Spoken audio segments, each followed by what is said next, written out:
Hello everyone, this is Johannes. And this is Sunava. And you are watching Board Gaming Ramblings. And today we are taking a look at Eco's First Continent. From AEG Games and designer John D.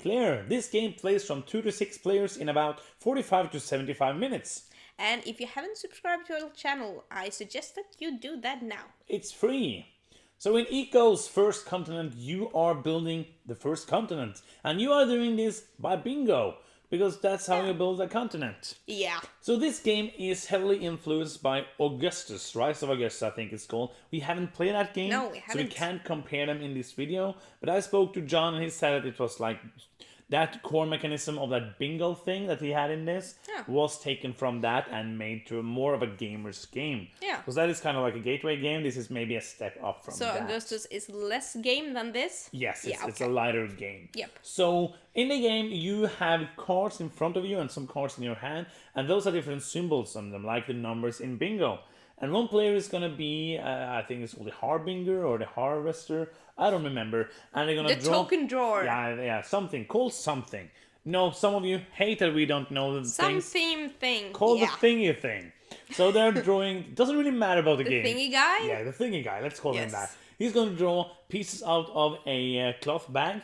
Yes. And put it on the table, and then everybody who has that symbol on one of the cards can take a cube and put it on that cube. If you don't have the symbol, you can rotate your card, like a special card that you have, which will give you abilities. When you have rotated it enough, you can turn it all the way back, and you will get a special ability. Yeah. And that's basically how the game is going to go. You're going to go around the table, around and around and around, being the thingy drawer.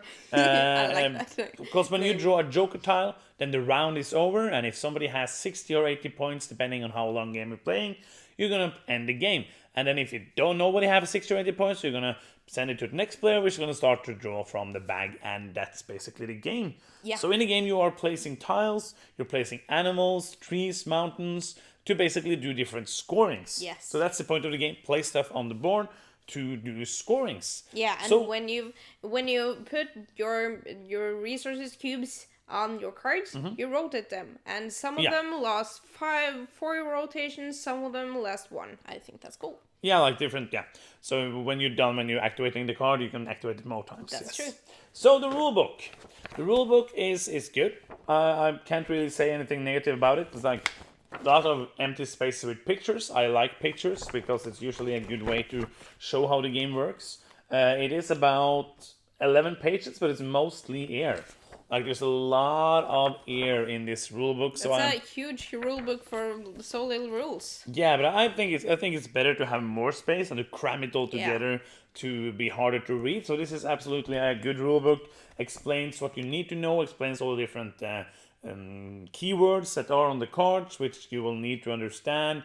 It's a bit like confusing the difference about habitat and community, because some of it is towards animals, some is towards different landscapes and the mountains and the trees. That's kind of confusing, but it doesn't really matter. It doesn't take away from the gameplay. I think so, and it's pretty easy to learn, right? Yeah, once you have to remind yourself what habitat you're scoring for, but that's basically it.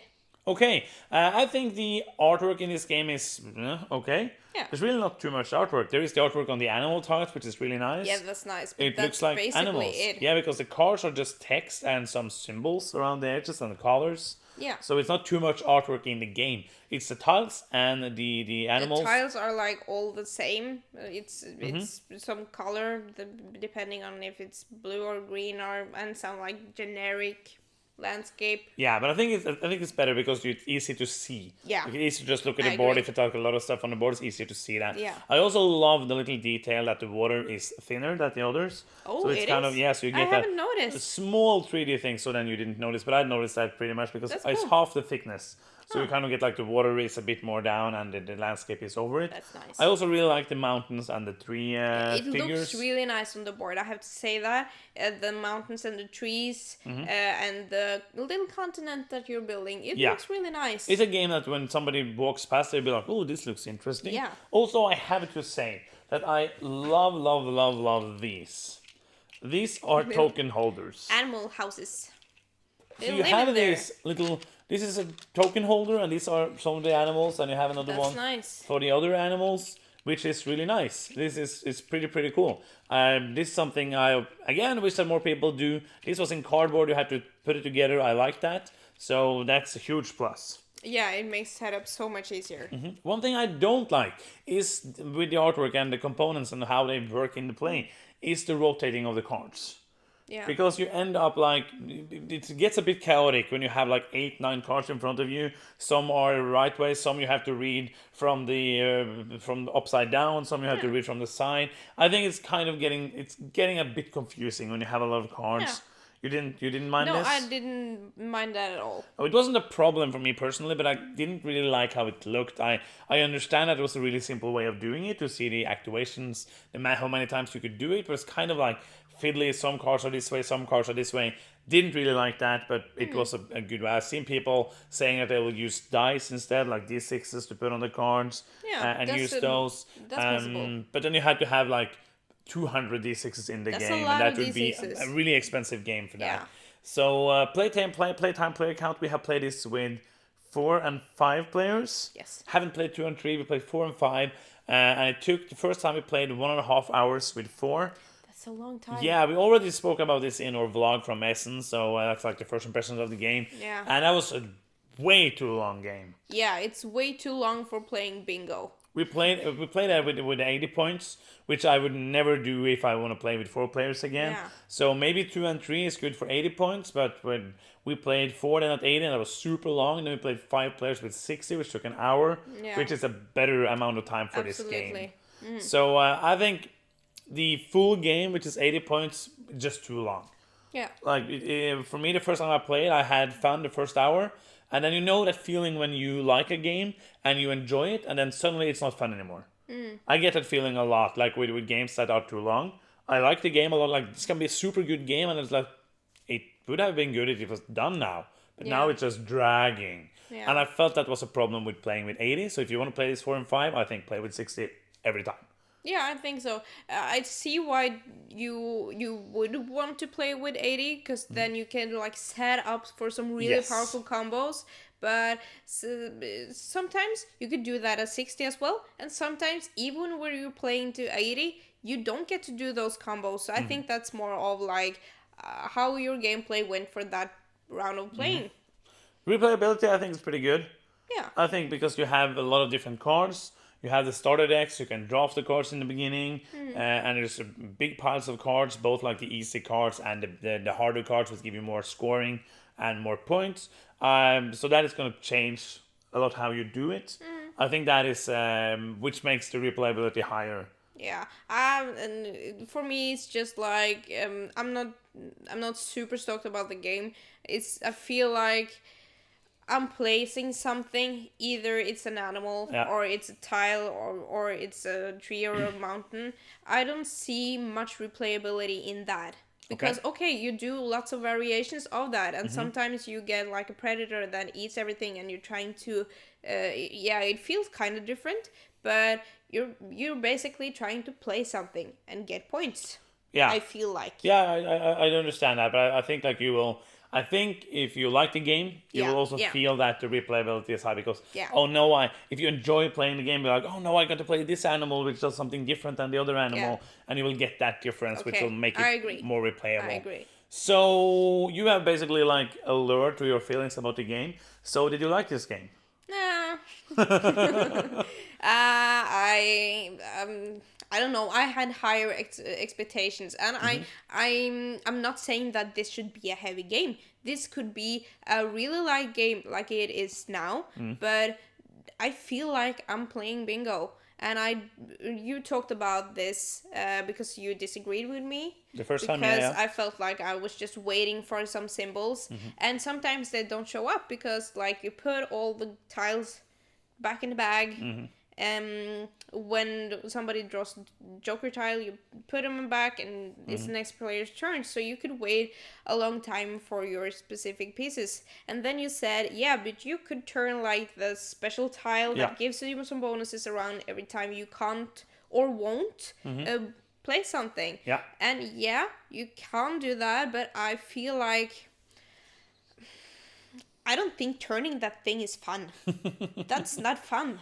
No, that's not why I want to play the game. I want to like matching symbols and getting stuff on the map. I don't want to be turning that thing. That's really boring. Yeah, I do understand, but that's also like a big part of the game because that's how you get more cubes and more cars, so you have to do that. Yeah, I get that, but I felt like I was doing that like 50% of the time. Yeah, and what you're saying there is my main issue with the game for us. Yeah. It's, I can say for you because I know you agree, it's just too much luck. It's just too much luck based. And first time I played, didn't really mind it. As I said, first hour was good, and then it felt kind of long.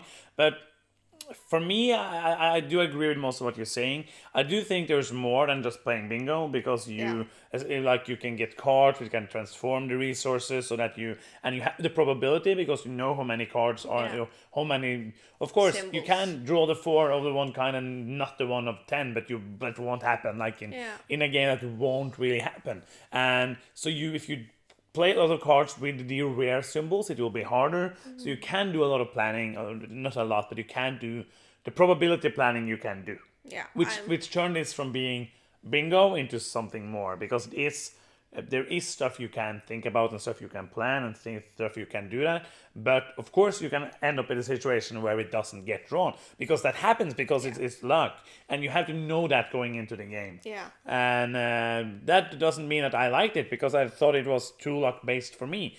Because of that, I like the theme. I like the planning. That's nice. I think, of course, which I don't remember, somebody who said this on Twitter. I was like, that's actually correct. If you have like a 3-player game and 2 players end up wanting to build a big desert, and your scoring card is to build lots of deserts, you're not going to do that.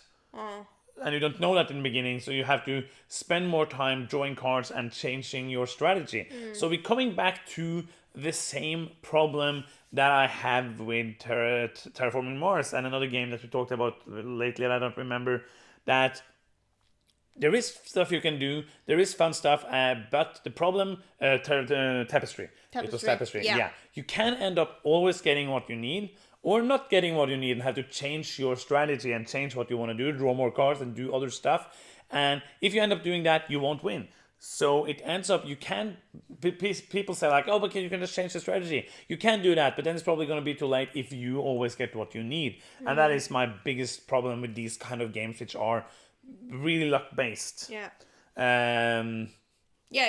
really luck based, and I don't mind luck in like a fast game that's simple, but if you're playing this with 4 players and it takes 1.5 hours, I don't feel like then drawing tiles from a bag and playing bingo is the funniest mechanism for me to have in a game, and that's just my taste. So I'm not super happy about this. I really like how it feels like you're building like a little continent on the table. But as you said, if we are teaming up to make this huge desert and you are some other guy scoring for trees, then he's going to like have a hard time. Have a really hard time. And if I have some predators, I really wanna see if there's some animals I can eat on the board. I think that's cool, but I'm not sold by this game. So you are in them already, do you and want to finish your final thoughts? I could do that. I'm not a fan of this game. I never want to play it again. But I don't, because would you like if someone's like, oh, this is my favorite game, I really want to play it? Would you rather sit and stare into the wall? I would suggest we do something else. Yeah, but if it was the only game, you could play it, or you could if like there pushed was... up against the wall, someone like pointing a gun at you and be like, play it, Ghost. I would play it. Yes, I would. It's not a horrible game. I think for families that want to have this little luck thing based game and put some animals and make a great landscape, I think it's nice, but it's not for me. It's definitely not for me. And I think if you want to play this game, this should go fast. It should be an hour game, and I don't see the need to play it again. For me, it's I don't even feel like rating it at the moment. So do you think like it's a 6 or a 5.5? 5.5, so like slightly over average game. So I see that this is a solid game. I can see that it's a solid design, and I can see that a lot of people will like it. Yeah. Like people who are lighter gamers, or people who because there's a lot of people who don't mind, who like rolling dice, who like all that absolutely. things that we don't enjoy, and so I was kind of disappointed because I hoped I would like it more. It was a bit too luck based for me. I see it's a good game for people, lighter gamers, or people who don't mind luck. But for me, I as well. This is not going to stay in the collection. John D has made some really great games, but this wasn't one of them for us.